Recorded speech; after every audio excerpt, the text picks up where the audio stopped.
Nifty की 7 दिन की रैली, 400 प्लस पॉइंट की उड़ान, इन्फोसिस बायबैक से आईटी स्टॉक्स में हलचल, अमेरिका का नया दांव, भारत चीन पर 100% टैरिफ की तैयारी, शॉमी की भारत में भरोसा टूटता जा रहा है, जीएसटी कटौती से कार कंपनियों को एक नई रफ्तार भी देखने को मिलेगी। फिजिकल ईयर 26 में बिक्री बढ़ने की उम्मीद है, महंगाई से राहत, आलू प्याज से लेकर दालों तक के दाम गिरे, अगस्त में रिटेल महंगाई 2% पर, 22 सितंबर से बदलेंगे दाम पर, पेट्रोल डीजल अब भी जीएसटी से बाहर रहेंगे। नेपाल में जेंजी प्रोटेस्ट से 50 अरब का नुकसान हुआ है, बीमा दावों ने तोड़ा रिकॉर्ड, प्रीमियम भरने पे मत करें देरी, जीएसटी बचाने के चक्कर में हेल्थ इंश्योरेंस वालों को हो जाएगा बड़ा नुकसान। आप देख रहे हैं बही खाता, मैं हूं आपके साथ आशीष दुबे, जहां हम लेकर आते हैं आपके लिए मार्केट की लेटेस्ट अपडेट और साथ ही साथ बिजनेस की दुनिया में आखिर क्या चल रहा है। बात करते हैं सीधे भारतीय शेयर बाजार में तेजी का सिलसिला जारी है। निफ्टी लगातार 7वें दिन बढ़त के साथ बंद हुआ और अब 400 से अधिक अंकों का मजबूत छलांग लगा चुका है। यही नहीं, इंडेक्स लगातार दूसरे हफ्ते में भी पॉजिटिव क्लोज की और बढ़ रहा है। फिलहाल निफ्टी को 24,741 के ऊपर बंद होना जरूरी है ताकि साप्ताहिक बढ़त पक्की हो सके। वही तकनीकी स्तरों की बात करें तो 24,950 पर सपोर्ट बन रहा है, जबकि 25,154 का लेवल बढ़ा रेजिस्टेंस है। गुरुवार को इंडेक्स महज 90 अंकों की संकारी रेंज में ट्रेड करता दिखा, जिससे साफ है कि निवेशक अभी अगले बड़े ट्रिगर का इंतजार कर रहे हैं। आज बाजार में सबसे ज्यादा हलचल आई इन्फोसिस के बायबैक ऐलान से रहा। कंपनी ने बड़े पैमाने पर शेयर बायबैक का ऐलान किया है। विशेषज्ञों का कहना है कि यह साफ संकेत है कि कंपनी को अपने बिजनेस के बेहतर भविष्य पर पूरा भरोसा है। मोतीलाल ओसवाल फाइनेंशियल सर्विसेज का कहना है कि इन्फोसिस का यह कदम वैल्यू इन्वेस्टर्स के लिए आकर्षक साबित हो सकता है। जानकार मानते हैं कि टीसीएस जैसी बड़ी आईटी कंपनी भी आने वाले समय में बायबैक या स्पेशल डिविडेंड का ऐलान कर सकती है। इससे पूरे आईटी सेक्टर में सकारात्मक माहौल भी बन सकता है।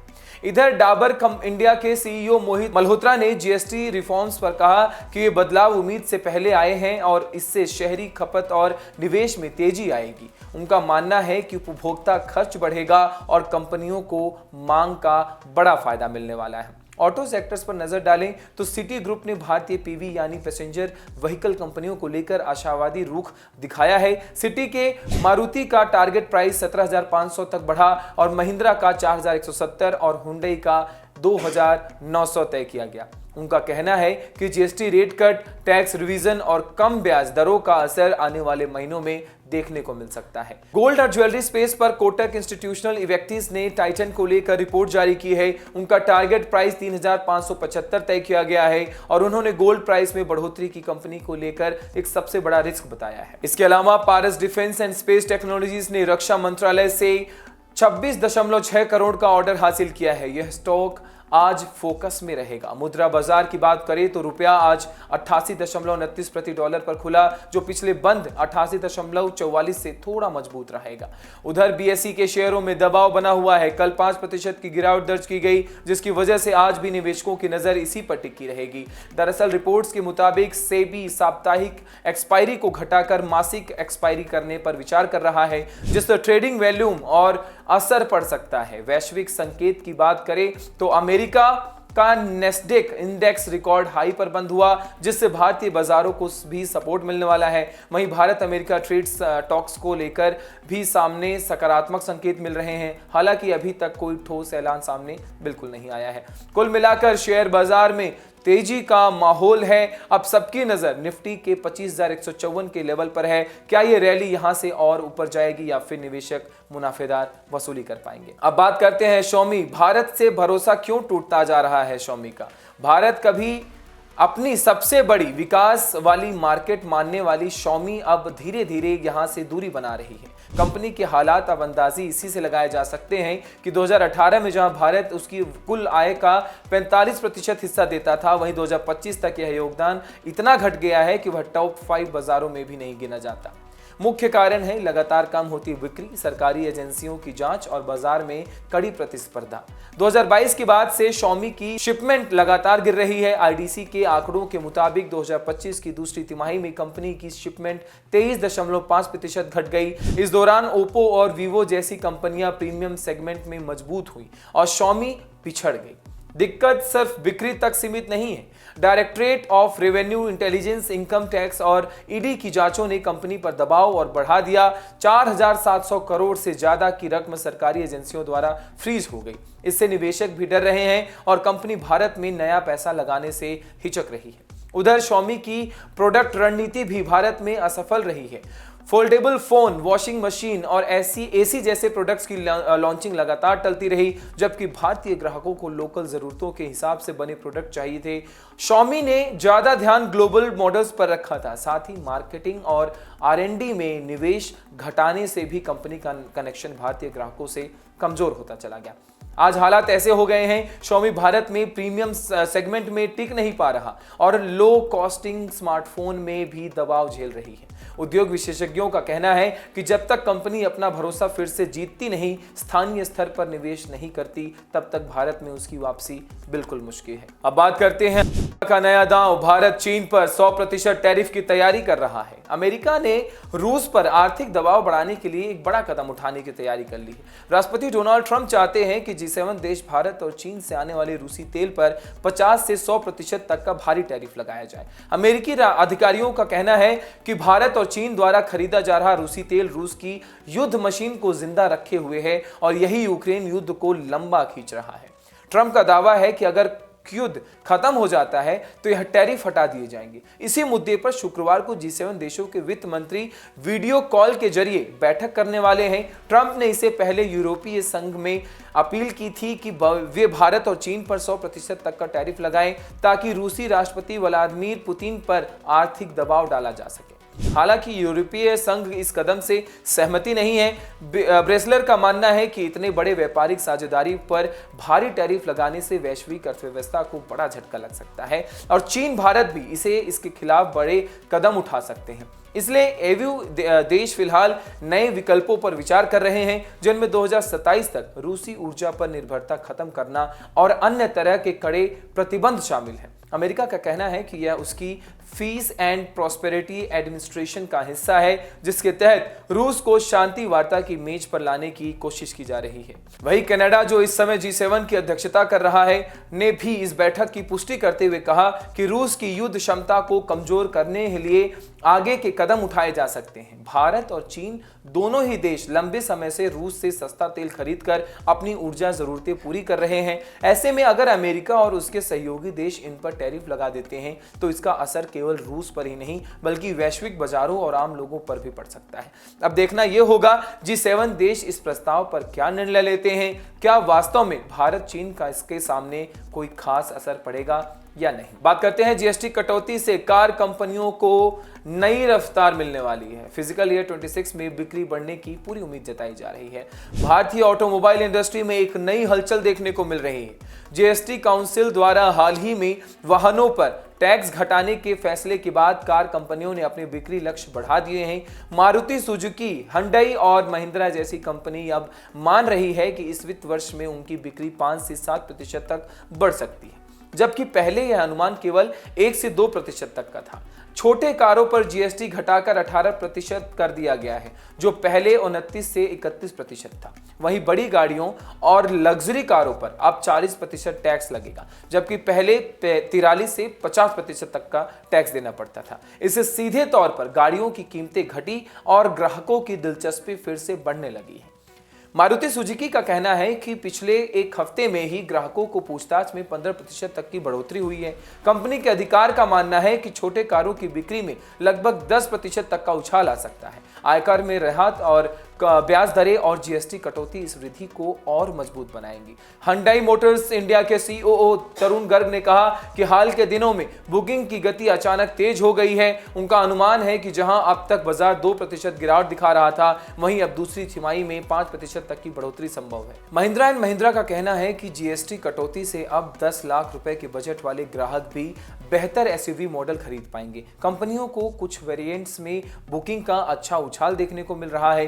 ग्रामीण बाजार से भी अच्छी उम्मीद है। अच्छे मॉनसून, बेहतर फसल कीमतें और सरकारी इंफ्रास्ट्रक्चर खर्च ने उपभोक्ताओं का भरोसा बढ़ाया है। वहीं कॉम्पैक्ट SUV और लग्जरी कार सेगमेंट दोनों में आने वाले महीनों में अच्छी मांग की संभावना जताई जा रही है। कुल मिलाकर टैक्स कटौती ने कार बाजार को नई जान दे दी है और ऑटो कंपनियां अब उत्साहित होकर फिजिकल ईयर 2026 से 27 में बेहतर बिक्री की उम्मीद कर रहे हैं। अब बात करते हैं महंगाई से राहत। आलू प्याज से लेकर दालों तक के दाम गिरे।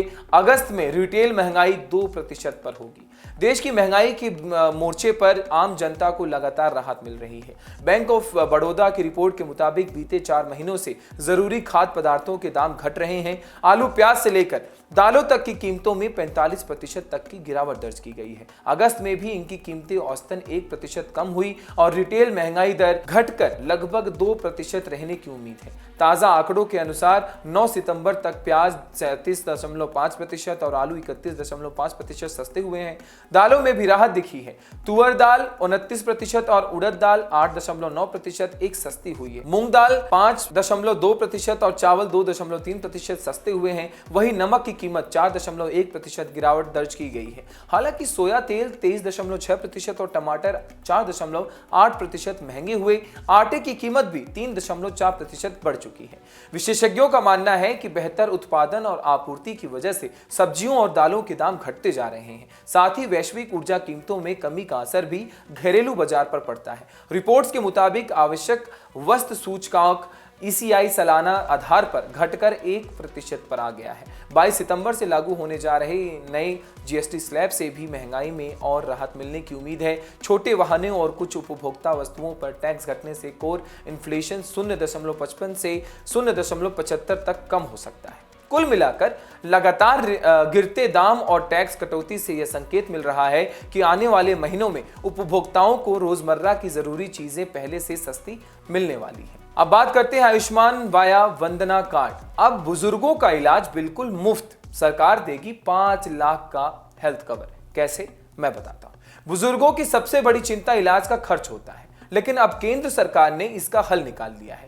आयुष्मान भारत प्रधानमंत्री जन आरोग्य योजना के तहत शुरू किया गया आयुष्मान वाया वंदना कार्ड 70 साल से अधिक उम्र के हर वरिष्ठ नागरिक को सालाना 5 लाख रुपए तक का मुफ्त इलाज देगा। इस कार्ड को बनवाने के लिए न तो किसी प्रीमियम की जरूरत है और न ही जटिल प्रोसेस की। बस आपको प्रधानमंत्री जन आरोग्य योजना पोर्टल, आयुष्मान ऐप या पास के सूचीबद्ध अस्पताल में जाकर रजिस्ट्रेशन कराना होगा और KYC पूरी करनी होगी। एक बार कार्ड एक्टिवेट होते ही बुजुर्ग सरकारी और प्राइवेट दोनों तरह के अस्पतालों में कैशलेस इलाज पा सकेंगे। इस कार्ड से 2000 से ज्यादा मेडिकल प्रक्रियाओं का इलाज संभव है।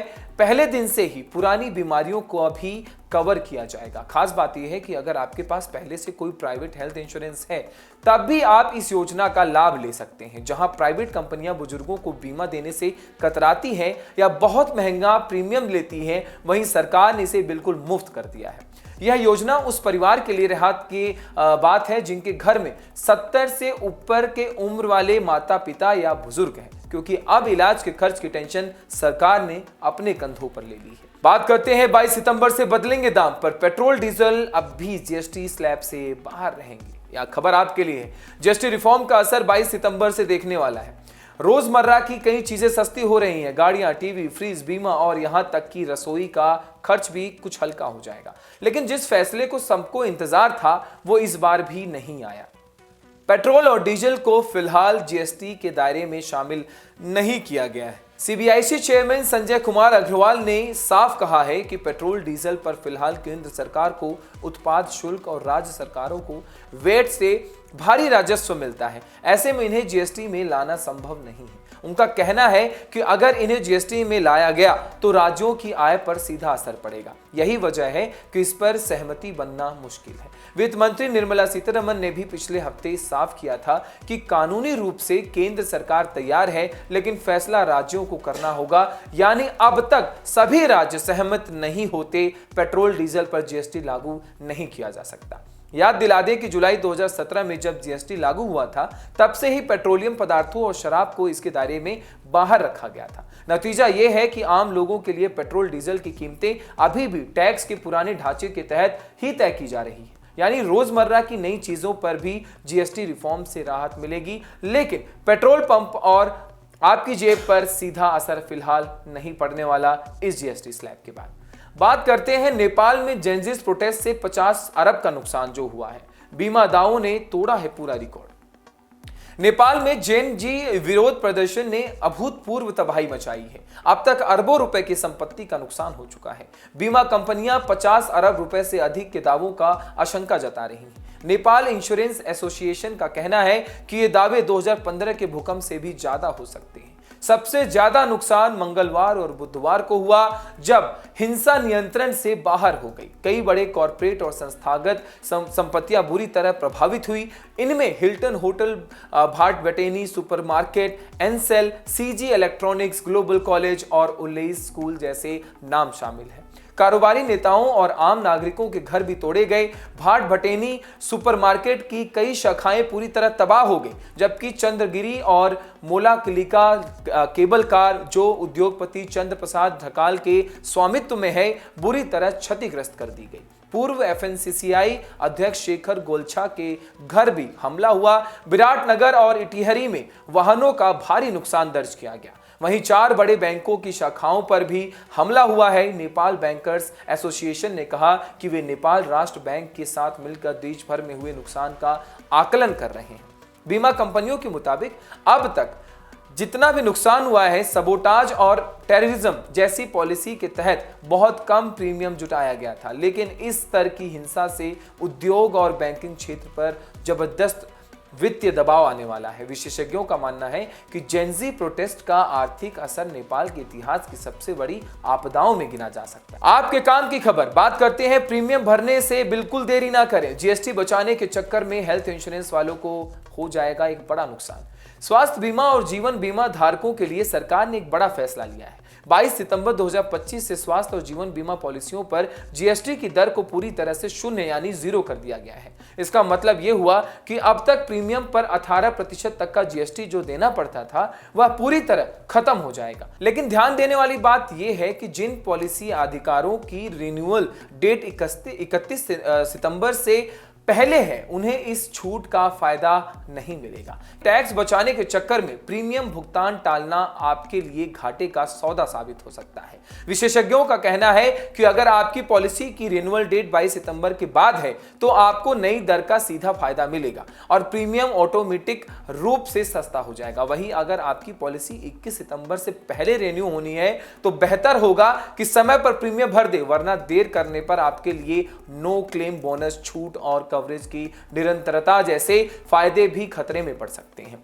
खासकर वरिष्ठ नागरिकों की पॉलिसी में देरी करना और भी नुकसानदायक होगा। कुछ कंपनियां ग्राहक के अनुरोध पर इनवॉइस 22 सितंबर के बाद जारी करने में लचीलापन दिखा सकते हैं, लेकिन इसके लिए आपको अपनी बीमा कंपनी से सीधा संपर्क करना होगा। सरकार के इस कदम से लाखों उपभोक्ताओं को राहत मिलेगी और बीमा प्रीमियम अब पहले से ही कई ज्यादा किफायती होगा। नई पॉलिसी लेने वाला ग्राहक भी सीधे इस छूट का फायदा उठा सकता है। एलआईसी समेत बाकी इंश्योरेंस कंपनियों को इससे बड़ा बूस्ट मिलने की उम्मीद है और सेक्टर में तेजी देखने को भी मिल सकती है। कुल मिलाकर 22 सितंबर से इंश्योरेंस पॉलिसी अधिकारों को प्रीमियम में बड़ी राहत हो सकती है, लेकिन पुरानी पॉलिसी वालों को इस बार इंतजार करने से नुकसान भी हो सकता है। इसलिए समय पर प्रीमियम भरें और कवरेज की गैप को आने ना दें। आप देख रहे थे बही खाता, मैं हूं आपके साथ आशीष दुबे। फिर मिलेंगे एपिसोड में और करेंगे मार्केट की लेटेस्ट अपडेट के बारे में बात। तब तक के लिए नमस्कार।